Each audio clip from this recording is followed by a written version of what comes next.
Let me tell you guys a quick story. So once upon a time, I had an Airbnb and it was nice. It was in the city of Houston and I got put out because I was doing Airbnb. There was a rule in place that you couldn't do short-term rentals there. So I was doing it in spite of the rule. I didn't really know the rule was there, but I didn't ask. So in other words, I was doing this because I saw opportunity and I was so afraid of them saying no that I didn't want to even know if it was legal or not. How many of you have been in that situation where you don't even know, but you do it anyway because you see the opportunity and you see a money grab? So been there. The second thing is it was an optimal place. I mean, condo units, had a view of the city. And you guys are going, you Airbnb veterans are going like, man, you should have known better. Any condo associations, they don't like Airbnb. You got to get like 5 units for them to even consider you. So anyway, let me tell you the story. The guest is at the property, right? And I knew she was going to be a little bit high maintenance because she was like, I'm working from home. And, she starts using the carts downstairs, like the carts that are meant for the actual owners or tenants. She starts going downstairs. I don't know if she complained about something. No one really told me.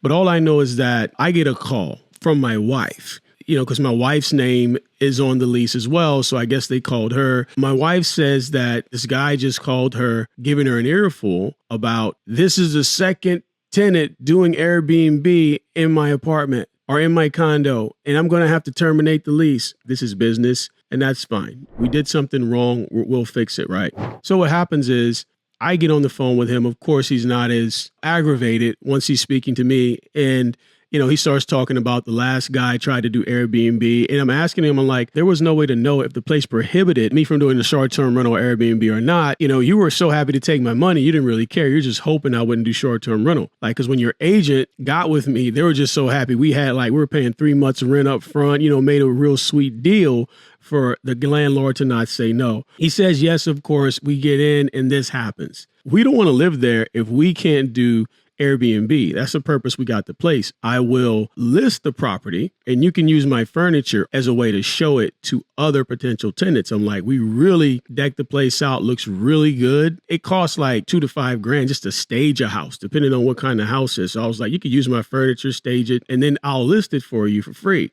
All right. Home stays on the market like less than a month. And he's got all these suitors, which I knew. It's a great place. But what happened in that situation, I learned one thing. You try to do something just because you're hoping not to get caught. What happens is you end up getting caught. Like, it almost never works out to where you do something in secret and it doesn't come to light in business, because what happens is you actually have situations where, oh, this is too good to be true. So someone's tried to do what you've already done, and you just have to understand you're not the first person to come through and try to take advantage. What I did was fine. I like my strategy. What I should have done, I should have asked him if it prohibits short-term rental or not. And if it did, I should have looked the other way. And even though the other property I was looking at didn't have the view of the city of Houston skyline, I should have gotten that property just to avoid the headache, because I lost money.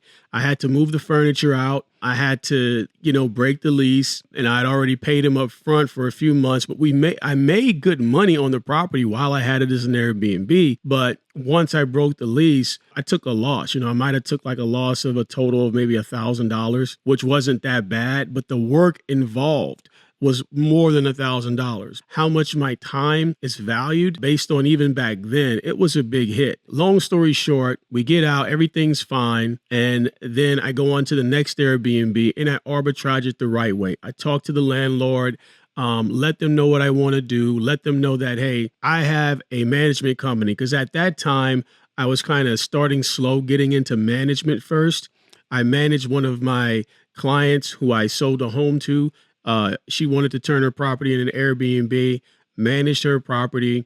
And that's how I kind of got started, got my own. And then I started managing other people's properties and got into property management very quickly, short-term rental property management very quickly, which was something that not too many people locally did. Property management companies, reputable traditional property management companies, won't touch Airbnb. They won't touch it because they don't like the turnover, right? They don't like to manage cleaners.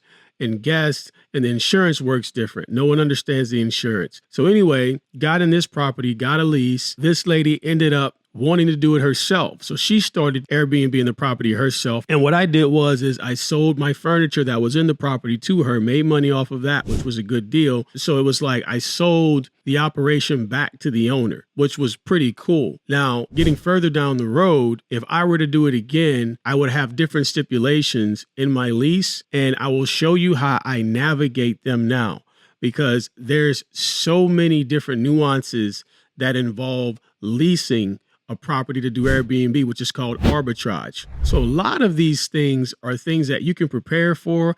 Again, treat it like a business. So there are all kinds of different ways to do arbitrage successfully. People are going into it shady, and that's the biggest issue. One of the things I find, and this is game, no one's going to tell you this anywhere, the people who are more successful doing arbitrage are able to go into these buildings and say, hey, I want 3, 5, maybe even 10. I want at least 3 to 5 to 10 units. And as a property management company, I understand that now. If you're going to rent 4 to 5 of my units, then that means you're taking away the vacancy rate, which is how I get my bonuses and my promotions from the company that owns the complex. So that's how you do corporate rentals in a way that there's a lot less friction between you and the management company and you trying to sell yourself to them. The other way you do it is you go through a reputable property management company like myself. We have systems. We've been managing in the city for years. We know all of the different laws and all of the different things that go into operating a short-term rental, insurance, what kind of permits do you need in the particular city, particular area.